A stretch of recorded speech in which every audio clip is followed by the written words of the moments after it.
Good day, everyone. Today, I will be presenting about the International Regulations for Preventing Collisions at Sea 1972, COLREGs, with a particular focus on Rule 8, Action to Avoid Collision, and how these rules are applied within Malaysian waters. The COLREGs 1972 were adopted during the 31st session of the Intergovernmental Maritime Consultative Organization, now known as the International Maritime Organization, IMO. They replaced the older 1960 collision regulations due to the rapid increase in global maritime traffic, the introduction of larger and faster vessels, and major advancements in navigational technology. The purpose of this convention is to establish uniform international standards so mariners worldwide follow the same rules to prevent collisions at sea. These regulations apply to all vessels on the high seas and navigable waters connected to the sea. Under Article 6, the convention enters into force 12 months after at least 15 states, representing 65% of the world's shipping tonnage or vessels over 100 GT, have ratified or exceeded. Although this requirement was met earlier, the convention could not enter into force before 1st January 1976. Ultimately, the COLREGs entered into force globally on the 15th of July 1977. Malaysia ratified the convention on the 23rd of December 1980, and it entered into force domestically on the same date. Malaysia enforces COLREGs through the Merchant Shipping Ordinance 1952, specifically Section 252, and the Merchant Shipping Collision Regulations, Order 1984. These laws empower port state control officers and surveyors of ships to inspect vessels, issue deficiency notices, detain non-compliant ships, and ensure vessels display the proper lights, shapes, and fog signals. Non-compliant vessels may be fined or detained, ensuring Malaysian waters operate under internationally recognized safety standards. Before a vessel can take action under Rule 8, several fundamental rules must first be observed. Rule 5 requires every vessel to maintain a proper lookout by sight, hearing, and all available means appropriate to the circumstances, including radar, AIS, and binoculars, to ensure adequate situational awareness. Without an effective lookout, early detection of collision risks becomes impossible. Rule 6 requires vessels to proceed at a safe speed so that they can take effective action to avoid collisions and stop within a suitable distance.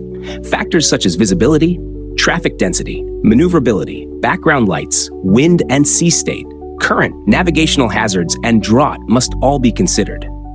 Rule 7 stresses determining whether a risk of collision exists using all available means, including long-range radar scanning and systematic observation. If there is any doubt, the risk must be assumed to exist. Once these requirements are met, Rule 8 governs the actions a vessel must take to avoid collision. Any action to avoid collision shall be taken in accordance with the rules of this part, and shall, if the circumstances of the case admit, be positive, made in ample time, and with due regard to the observance of good seamanship. Any alteration of course and/or speed to avoid collision shall, if the circumstances of the case admit, be large enough to be readily apparent to another vessel observing visually or by radar. A succession of small alterations of course and/or speed should be avoided. If there is sufficient sea room, alteration of course alone may be the most effective action to avoid a close quarters situation, provided that it is made in good time, is substantial, and does not result in another close quarters situation. Action taken to avoid collision with another vessel shall be such as to result in passing at a safe distance. The effectiveness of the action shall be carefully checked until the other vessel is finally passed and clear. If necessary to avoid collision or allow more time to assess the situation, a vessel shall slacken her speed or take all way off by stopping or reversing her means of propulsion. A vessel which, by any of these rules, is required not to impede the passage or safe passage of another vessel shall, when required by the circumstances of the case, take early action to allow sufficient sea room for the safe passage of the other vessel. A vessel required not to impede the passage or safe passage of another vessel is not relieved of this obligation if approaching the other vessel so as to involve risk of collision, and shall, when taking action, have full regard to the action which may be required by the rules of this part. A vessel the passage of which is not to be impeded remains fully obliged to comply with the rules of this part when the two vessels are approaching one another so as to involve risk of collision. The images displayed help illustrate how Rule 8 works in practice. In the first diagram related to Rule 8b, the give-way vessel makes a large and obvious alteration to starboard. This is critical because the alteration must be substantial enough to be detected by the stand-on vessel, either visually or by radar. Small changes may cause confusion and fail to signal true intention. The second illustration, related to Rule 8d, demonstrates that vessels must always ensure a safe passing distance, while continuously monitoring effectiveness until both vessels are passed and clear. The next set of images illustrates Rule 9, narrow channels. A vessel navigating in a narrow channel must keep as near to the starboard outer limit as is safe and practicable. The diagrams highlight that small vessels under 20 meters must not impede larger vessels constrained to the channel. Even if the smaller vessel is the stand-on vessel, she must take action when there is a risk of collision. In a crossing situation, the smaller vessel must give way to avoid obstructing the passage of a vessel constrained by the channel. Fishing vessels must also ensure they do not impede other vessels navigating in the channel. These examples reinforce that Rule 8 still applies within narrow channels, requiring early and substantial action.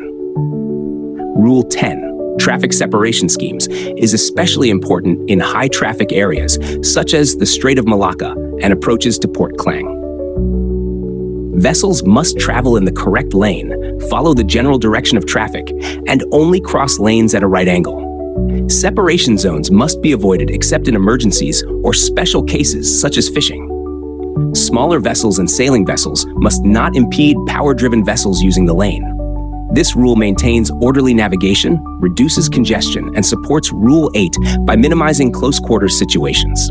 In conclusion, Rule 8 is one of the most important operational rules within COLREGs because it dictates how vessels must act once a risk of collision is identified. Its effectiveness depends on compliance with Rule 5, lookout, Rule 6, safe speed, and Rule 7, risk assessment.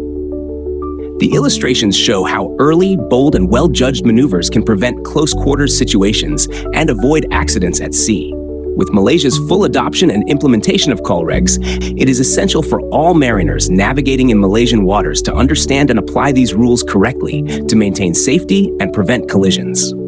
Thank you.